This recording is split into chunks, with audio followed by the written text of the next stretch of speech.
Salvare la zona di Noventana dagli allagamenti e Venezia dalle acque inquinate. Dopo 10 anni di lavoro si inaugura un nuovo impianto idrovoro. Vediamo.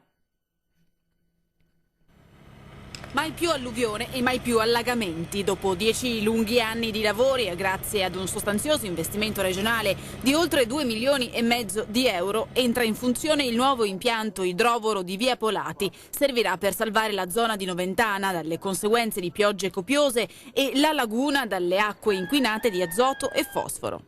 Fatto per il nostro territorio significa che tutta la zona di Noventana e oltre pensiamo di poter dire sia assolutamente in sicurezza adesso da un punto di vista idraulico.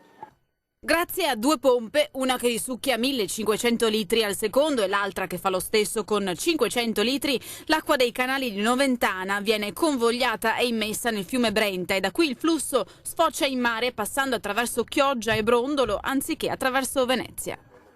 È ovvio che sono opere che hanno non solo l'obiettivo di scaricare l'acqua all'interno dei fiumi, ma anche quella di avere canali capienti dove l'acqua rimane ferma il più possibile in modo che possa depurarsi, anche perché i nutrienti in qualche modo vengono consumati dalle erbe che stanno nei canali.